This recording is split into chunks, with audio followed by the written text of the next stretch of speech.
उत्तर प्रदेश के आजमगढ़ के खरेवान सराय मीर में हुई जनसभा में बेकाबू सपा कार्यकर्ताओं के कारण भगदड़ मच गई। बैरिकेडिंग तोड़कर समर्थक मंच पर पहुंच गए। पुलिस ने स्थिति को काबू किया और लाठियां भी भाजी।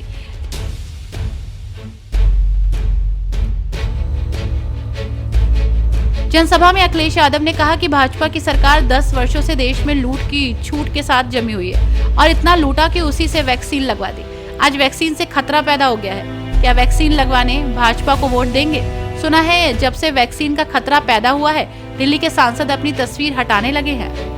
मैं देख रहा हूं जहां पर ये चुनावी जनसभा का आयोजन हो रहा है,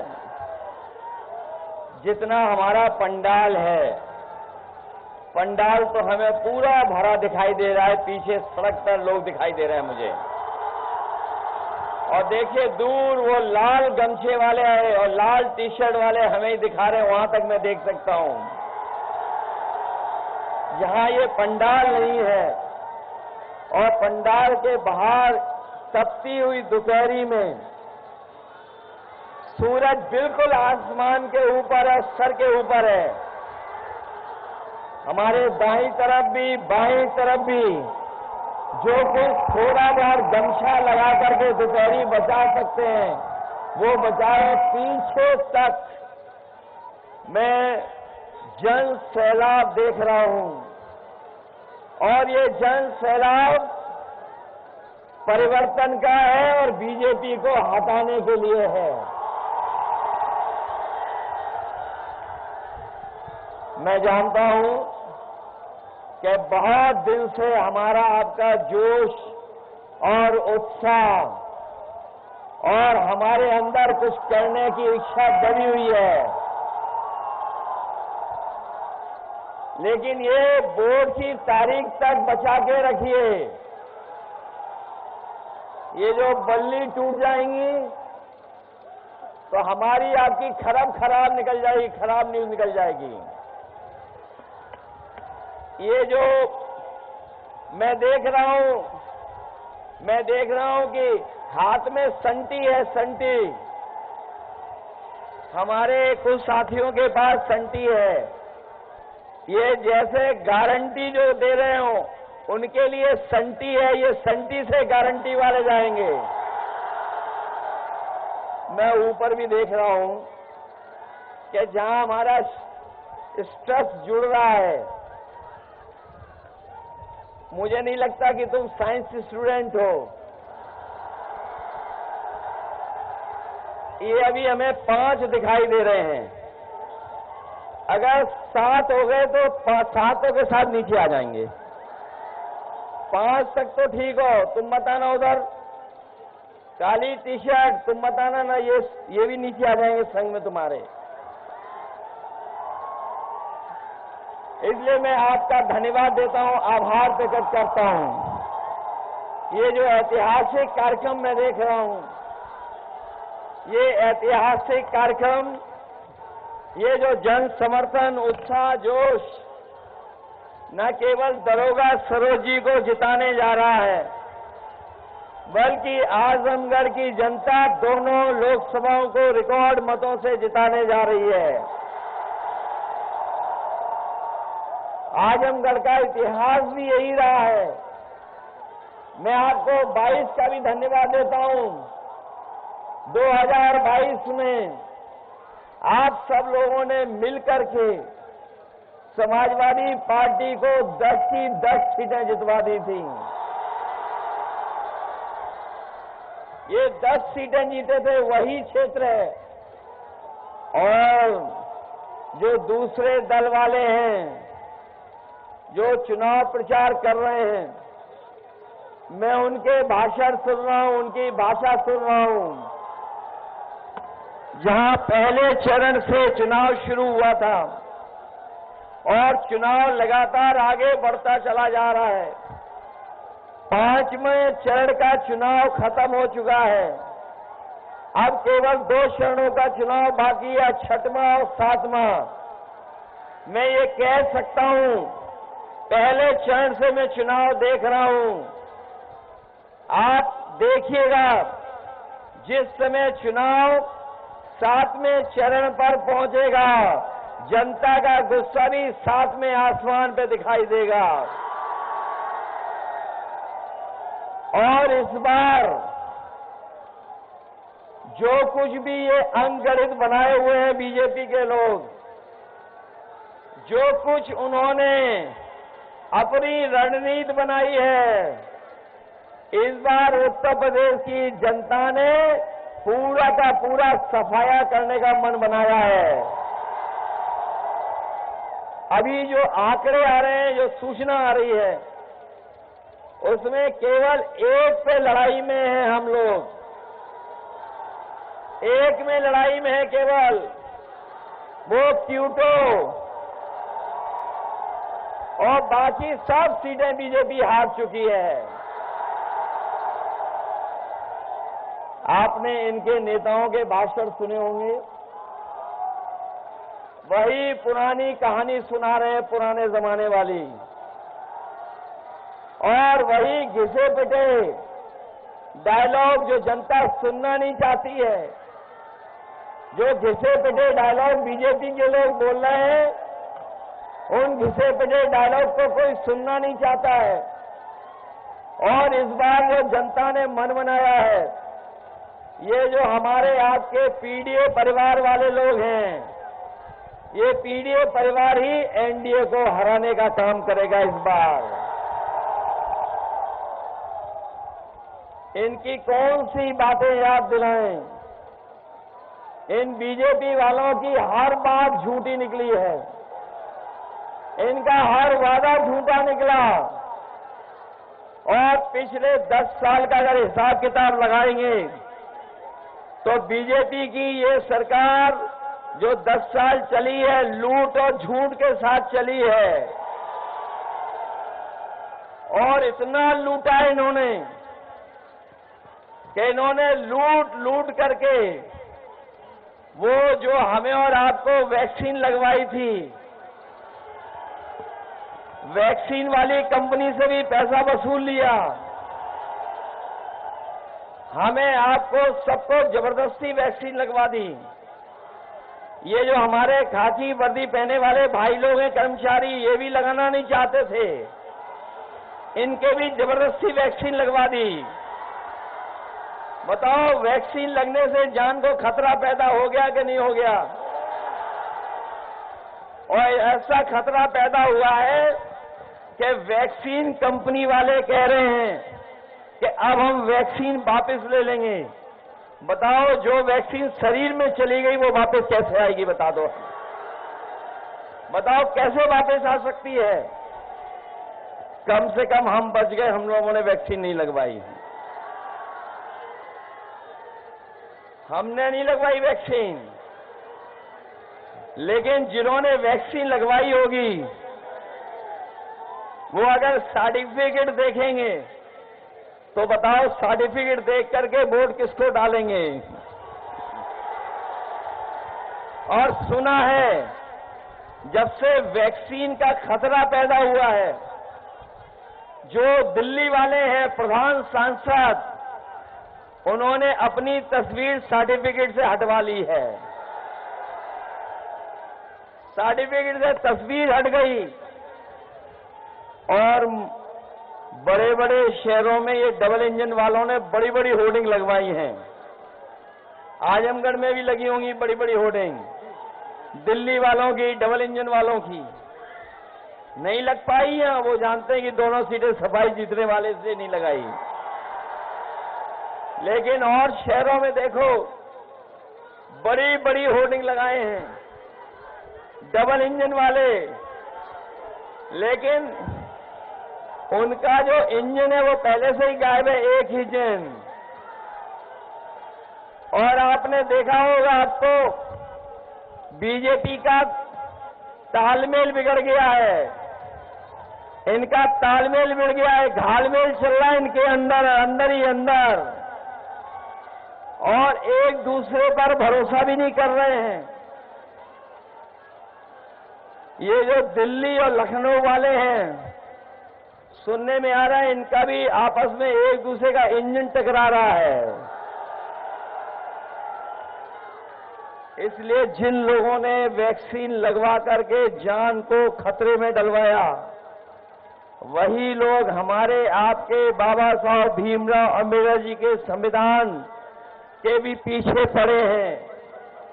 और ऐसा पीछे पड़े हैं, कह रहे थे 400 पार। याद है आपको, जब शुरू चुनाव हुआ था तो 400 पार, लेकिन इस बार 400 हार का जनता नारा लगा रही है। और ये 400 पार तो हम लोग बाद में समझ में आए। ये जो 400 पार का नारा है, आप पढ़े लिखे लोग हैं, आप समझ लीजिए जो 400 पार का नारा इन्होंने दिया वो इसलिए दिया क्योंकि लोकसभा में जो सीटें हैं वो हैं 543, और 543 में अगर 400 पार बीजेपी कह रही है तो बताओ कितनी सीटें जीतने जा रही बीजेपी? 543 में 400 पार कितनी सीटें हैं? 143। और इस बार देश की 140 करोड़ जनता इनको 140 सीटों के लिए भी तरसा देगी।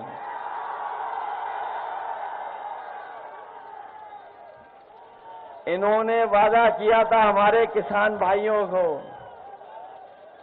कि किसानों की आय दोगुनी हो जाएगी।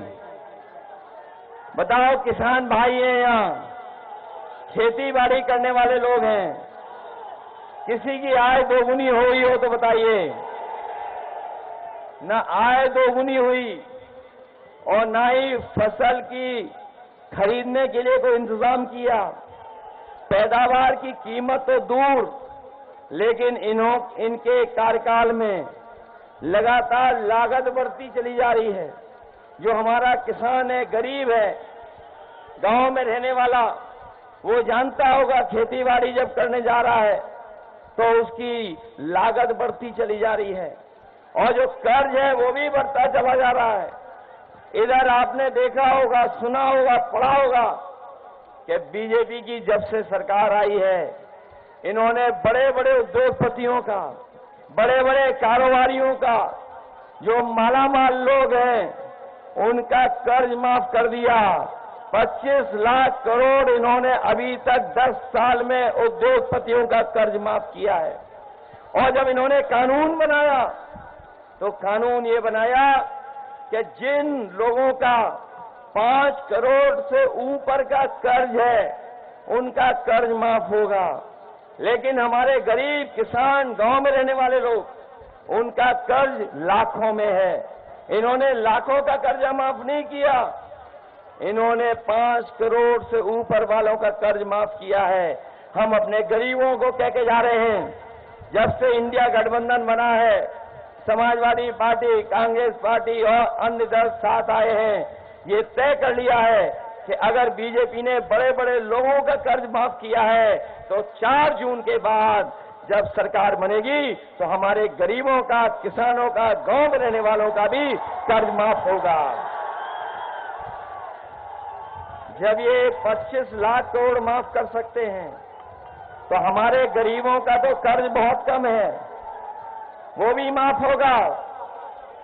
जहां किसान इनके खिलाफ खड़ा हो गया, गांव के लोग खड़े हो गए, वहीं हमारे नौजवान जानते होंगे इनकी सरकार में हर पेपर लीक हो गया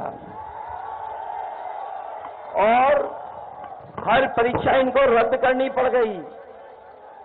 ये नौजवान बड़ी तैयारी करके गए होंगे, मेहनत कर करके पढ़ाई की, और जब परीक्षा लिखी इन्होंने और घर लौटे तो पता लगा कि इनके परीक्षा रद्द हो गई, पेपर लीक हो गया। और ये नौजवान पढ़े लिखे लोग ये जानते होंगे, एक परीक्षा नहीं, अभी तक जितनी भी परीक्षाएं उत्तर प्रदेश सरकार ने की हैं, सब परीक्षाओं के पेपर लीक करा दिए।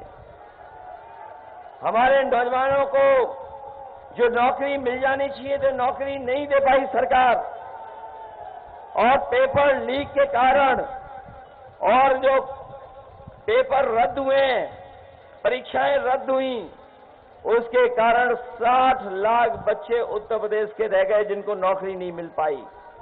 यही 60 लाख इनके परिवार के मां बाप को अगर हम जोड़ दें तो सोचिए कितने हुए, 3 गुणा 60 लाख, 1 करोड़ 80 लाख। और यही 1 करोड़ 80 लाख जो प्रभावित हुए हैं परीक्षा रद्द होने की वजह से, लोकसभा 80 से अगर हम भाग दे देंगे तो हर लोकसभा से 2,25,000 वोट कम भारतीय जनता पार्टी का हो गया। तो बताओ, जिस पार्टी का केवल नौजवान जिनकी परीक्षा रद्द हुई, पेपर लीक हुआ, नौकरी नहीं पाए, उनके मां बाप को जोड़ करके अगर एक लोकसभा में 2,25,000 वोट कम हुआ है, तो बताओ इनकी सरकार बचेगी कैसे, लोकसभा जीतेंगे कैसे? बताओ, इनका वोट कम हो गया कि नहीं हो गया? और ये नौजवान जो हमारे खेतों पे दौड़ करके और सड़कों पे दौड़ करके फौज की तैयारी करते थे, पुलिस भर्ती की तैयारी करते थे, पुलिस भर्ती का पेपर लीक हुआ कि नहीं हुआ? और ये जो फौज की नौकरी के लिए तैयारी करते थे आप लोग, जो सड़कों पे दौड़ करके, ये पूर्वांचल के वो जिले हैं, आजमगढ़ से लेकर के और पीछे तक गाजीपुर, बलिया, ये वो जिले हैं जहां का नौजवान तैयारी कर करके सपना देखता था कि उसको पक्की वर्दी पहन करके देश की सीमा की रक्षा करने का मौका मिलेगा। लेकिन इस सरकार ने वो पक्की नौकरी खत्म कर दी, अग्निवीर व्यवस्था ले आए हैं। लेकिन हम अपने नौजवानों को कह के जा रहे हैं, ये अग्निवीर वाली आधी अधूरी नौकरी इंडिया गठबंधन और समाजवादी पार्टी कभी स्वीकार नहीं करेगी। सरकार बनेगी तो फौज की नौकरी भी बढ़ाएंगे और पक्की वर्दी के साथ साथ पक्की नौकरी भी देने का काम नौजवानों का होगा। न केवल फौज में नौकरी, बल्कि 30 लाख सरकारी नौकरियां जो बीजेपी ने नहीं दी, वो इसलिए नहीं दी क्योंकि वो जानते थे कि अगर सरकारी नौकरी दी जाएगी तो हमारे तमाम पीड़ित परिवार के नौजवान और बच्चों को भी नौकरी मिल जाएगी, इसलिए नौकरी नहीं दी। और जो पेपर लीक हुए हैं, आपको जानबूझ करके पेपर लीक किए हैं, इसलिए 30 लाख जो दिल्ली की सरकार की नौकरी खाली है, वो नौकरी दिलाने का काम भी नौजवानों को होगा। आपको नौकरी दिलाने का काम हम लोग शुरू करेंगे।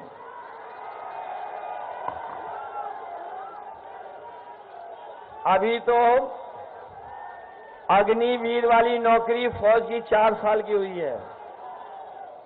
हम अपने खाकी वर्दी पहनने वाले भाइयों को सावधान करने आए हैं कि अगर बीजेपी वाले आ गए तो अभी तो फौज की 4 साल की नौकरी है, हमारे खाकी वर्दी पहनने वाले नौजवानों की भी नौकरी वो 3 साल की कर देंगे। इसीलिए याद रखना, मनी मन ये भी आपका साथ दे रहे हैं, मनी मन साथ दे रहे हैं। और कभी कभी ये बात मैं कहता हूं तो पत्रकार साथी हमसे सवाल पूछते हैं कि ये कैसे संभव है, तो मैं उनसे पूछता हूं कि बताओ, क्या आपको पता था कि हवाई अड्डे बिक जाएंगे? क्या आपको पता था कि रेलवे स्टेशन बिक जाएंगे? क्या आपको पता था सरकारी पीएसयू सब बिक जाएंगी? क्या आपको पता था कि टेलीफोन की कंपनियां बिक जाएंगी, LIC बिक जाएगी, बंदरगाह बिक जाएगा? क्या आपको पता था कि अग्निवीर वाली व्यवस्था आ जाएगी? क्या आपको पता था कि आधी रात नोटबंदी हो जाएगी? जब आपको नहीं पता था तो जैसे अग्निवीर की व्यवस्था है, हो सकता है वैसी व्यवस्था हमारे खाकी वर्दी पहनने वालों के लिए भी ये लोग कर देंगे। आप लोग, ये चुनाव संविधान बचाने का है, ये आप तो जान गए होंगे। आज इस मौके पर हम न केवल अपने साथियों से कहेंगे,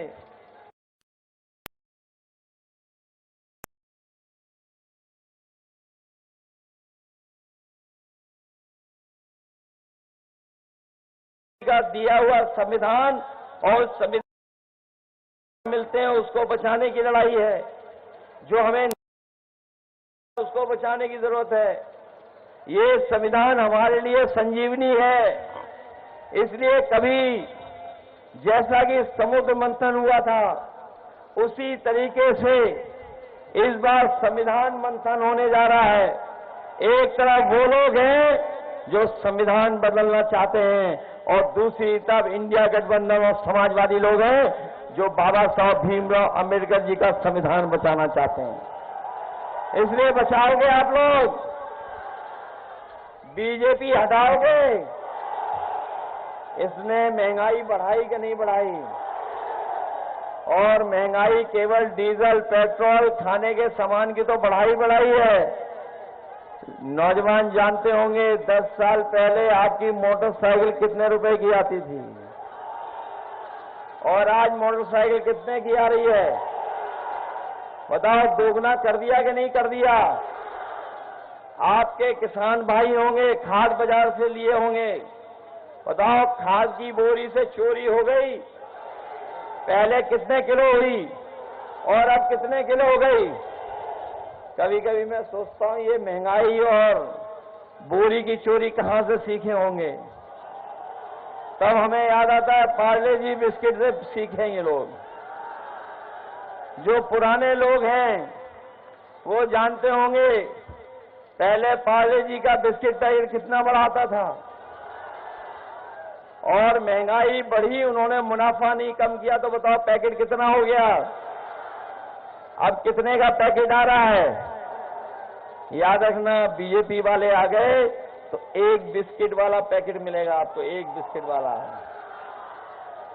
महंगाई इन्होंने बढ़ाई कि नहीं बढ़ाई? न केवल महंगाई बढ़ाई है बल्कि हमारे किसान भाई जानते होंगे कि जब डीएपी लेने गए तो उनसे जबरदस्ती नैनो यूरिया खरीदवा दी। किसान भाई जानते होंगे डीएपी तभी मिली जब नैनो यूरिया खरीद ली और नैनो यूरिया बनाने वाले भारत छोड़ के चले गए। जैसे पहले कारोबारी उद्योगपति भागे थे, उसी तरीके से सुनने में आया है कि जिन्होंने नैनो यूरिया बनाई और ये कहा कि नैनो यूरिया जब खेतों में डाली जाएगी, फसल में डाली जाएगी, तो हमारे किसानों की पैदावार बढ़ जाएगी। पैदावार तो बढ़ी नहीं, हमारे किसानों की मदद हुई नहीं, लेकिन नैनो यूरिया वालों ने पैसा कमाया और भारत छोड़ करके उद्योगपतियों को जैसा भारत छोड़ करके भाग गए। इसलिए हम आपको सावधान करने आए हैं और ये भी बताने आए हैं कि याद होगा आपको राशन में न जाने क्या क्या दे रहे थे बीजेपी वाले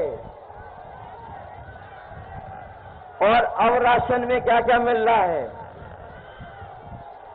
पहले से राशन में कटौती हो गई कि नहीं हो गई?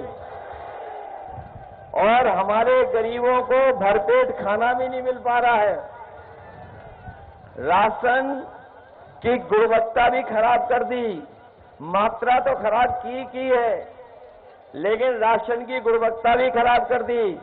इसलिए समाजवादी पार्टी और इंडिया गठबंधन ने तय किया है कि आने वाले समय में सरकार बनने पर हमारे गरीबों के राशन की मात्रा बढ़ेगी और जिस तरीके से संपन्न लोग, बड़े शहरों में गुणवत्ता जिसकी अच्छी होती है और जो पौष्टिक पैकेट का आटा है वो भी हम समाजवादी लोग अपने गरीबों को पौष्टिक आटा के साथ साथ डाटा फ्री दिलाने का काम करेंगे। गरीबों को पौष्टिक आटा इसलिए, राशन ज्यादा इसलिए कि उनके घर परिवार में भर पेट भोजन हो जाए, उनका स्वास्थ्य बेहतर हो, और डाटा इसलिए क्योंकि डाटा से ही आजकल सब कुछ चल रहा है। डाटा के बिना हम लोग बहुत सारी चीजों की जानकारी हासिल नहीं कर सकते हैं। ये नौजवान जानते होंगे ऑनलाइन पढ़ाई से लेकर के अगर कोई जानकारी हासिल करना चाहता है तो डाटा अगर है तो हम उसकी जानकारी भी हासिल कर सकते हैं।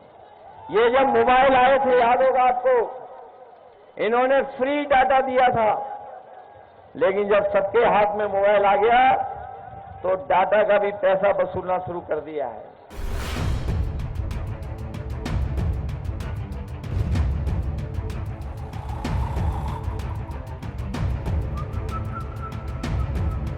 हर बड़ी खबर का असली एड्रेस है खबरनामा, इसलिए हर न्यूज अपडेट के लिए सब्सक्राइब करें और फॉलो करें खबरनामा।